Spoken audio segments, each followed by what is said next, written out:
Yo, hey, this shit easy, nigga. Hey, all I'm talking about, nigga, I'm still out here trying to get it.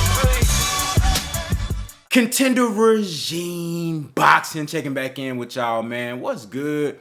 So we got some good boxing coming up, man. A lot of fights to look forward to. You got Haney versus Ryan Garcia, big fight, you know, for casual fans, and just a lot of fanfare, entertainment, and drama going on, right? You got Gervonta Tank Davis versus Frank Martin, which hasn't officially and formally been announced, but that's a fight that's on the horizon.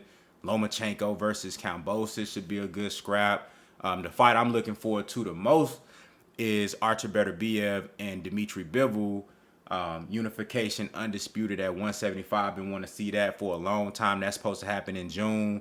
Man, it's a lot of good boxing coming up, man. But I want to talk about how Devin Haney versus Ryan Garcia, and then also Gervonta Davis versus Frank Martin, and then you could also factor in Canelo Alvarez versus Jaime Munguia.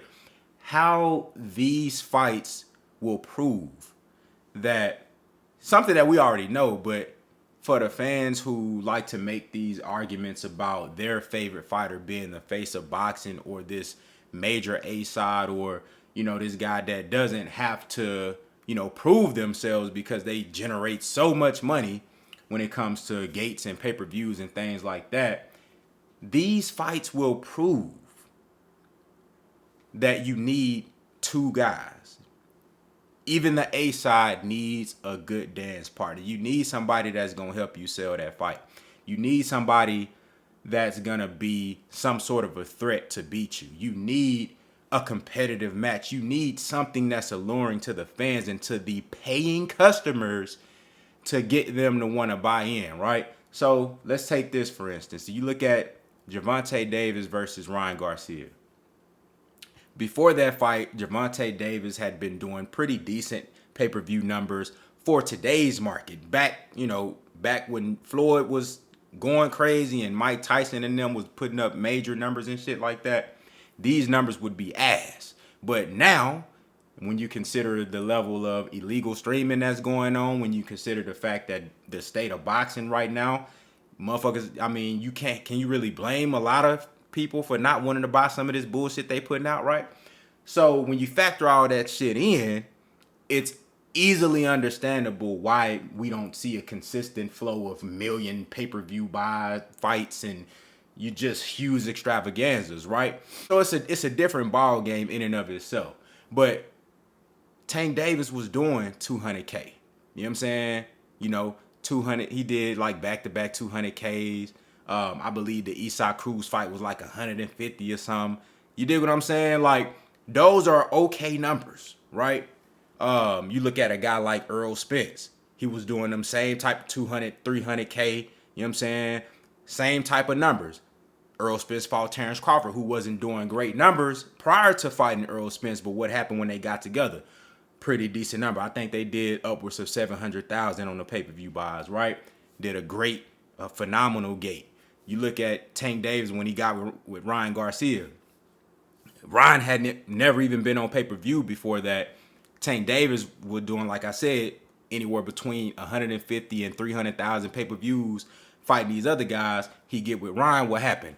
1.2 million on the pay-per-view buys. They do a crazy-ass gate, right? Then you take somebody like Canelo Alvarez. You look at his biggest numbers was versus Floyd Mayweather on the top 10 records chart.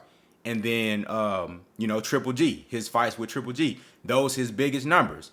Outside of that, he fought Caleb Plant in a unification, did 800,000. That's still pretty good considering that Caleb Plant isn't a huge star, but there's other factors that you can look at that why that fight might have did what it did. And then they had a little drama leading up to that fight with the slap at the press conference and shit like that. Now you got Devin Haney, who has been on pay-per-view a couple of times, hasn't did great numbers.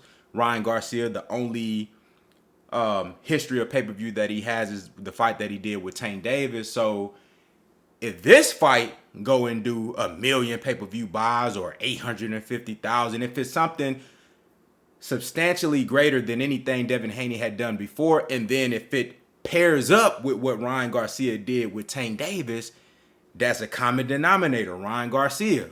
Also a common denominator, or a fact of the matter, is that it took two guys to come together. Now, Devin Haney absorbs that pay-per-view success.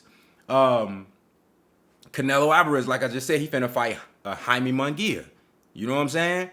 A huge Mexican fight. They could have did. I really wish they'd do that. They did that fight in Mexico. I think they gonna do it in Vegas, but that's a great fight in Mexico because the gate gonna go crazy, and I think the pay-per-view numbers gonna be decent. He could have did that with Jaime. He could have did that with David Benavidez. He could have did that with Zito Ramirez. You dig what I'm saying? But you need a dance partner. Tank Davis versus Frank Martin. Now, Frank Martin is a really good fighter. I think that fight is going to be competitive. I think there will be challenges for Tank Davis in that fight, but Tank Davis should be and will be the clear favorite going into that fight. But this is something different. You know what I'm saying? It's something different. This is the first time Tank is fighting a black American fighter, somebody with a different skill set, a different level of athletic ability that he hasn't seen, at least under the lights on a pro level before. It's a little bit different, but Frank Martin isn't a super huge star. Now, if Tank Davis going here and they do 1 million just like he did with Ryan Garcia, that totally denounces anything that I'm saying. That right there show that Tank Davis really is that guy that everybody say he is. But if they go in there and they do 500,000, or they do 400,000, or they do 300,000, or they do 200,000, and then Devin Haney and Ryan Garcia has a whole lot of success, what that tell you? What does that say?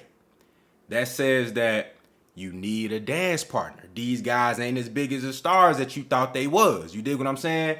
So the point is that this is good for us fans, because for boxing fans that really don't put a whole lot of stock into the pay-per-views and all of this extra shit that really don't have shit to do with the reason we watch the sport, right?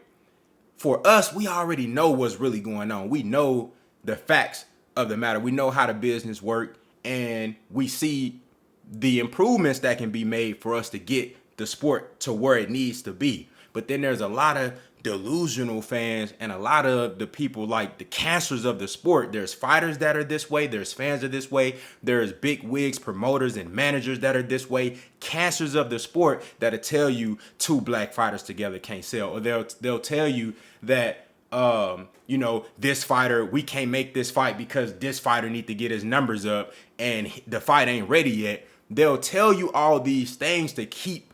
For the number one priority most times is to protect their investment. They want to protect their guy, keep them away from out of harm's way, away from somebody who could potentially derail them and take them off of their path to pay-per-view stardom and success, or give them that L, take away that mystique of invincibility and different things like that. It's in their best interest to protect their investment, so they want to keep this lie and this narrative up that these two certain guys together can't sell. But that's a lie. It's just to protect their ass. You dig what I'm saying? And the more us fans call that bullshit out, the more these fighters will realize that, no, I can't just coast and do what I want to do. I do need these other guys. I do need to fight Tank Davis. I do need to fight Devin Haney. I do need to fight Terrence Crawford. I do need to fight Earl Spence. I do need to fight Jerron Boots Ennis. I have to make these fights in order for me to get that success that I need to be, if I want to be a pay-per-view star, if I want to increase my bag and my purse and get up the biggest payday that I ever had in my life. If I'm Shakur Stevenson, I need to take up that offer from Devin Haney, because if I don't, I'm not going to get that elsewhere. You feel what I'm saying? Like, this shit right here is really going to prove and show you need to make the best fights when they are available. Because these guys ain't selling shit for real by themselves. Let's keep it 100. They not. A lot of times that A-side bullshit is just a protection, a shield that tells you I'm not ready to get in the ring with you right now. That's basically what it is. You feel what I'm saying?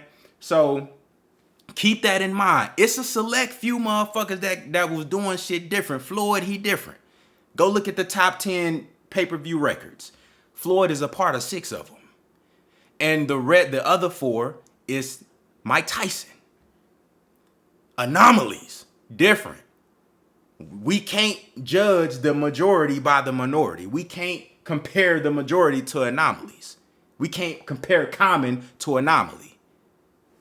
The sooner we get that weak ass thought process out y'all head, the sport will be in a better place. These fighters will be more inclined to take on threats and competition, knowing that they need these dance partners in order to reach their full potential, both skillfully in the ring and financially with the sales. Once y'all start realizing that shit, the sport gonna be in a way better place. Y'all let me know what y'all think down in the comments, man. Are y'all peeping what I'm saying here? Think about it. If Devin Haney and Ryan Garcia go 1 million pay-per-views, or they do 800,000 and up, great gate, and then Frank Martin and Tank Davis, they don't do so well. I hope both fights do incredibly well. But let's just say, if this fight that has Ryan Garcia in it and this fight that has Tank Davis in it, if the numbers are off, that lets you know, bro, y'all, it take 2. It take 2. I feel like that's something you motherfuckers should already know, but a lot of people act like they don't know. Y'all let me know what y'all think, man. Contender regime boxing. I'll holler at y'all boys, man.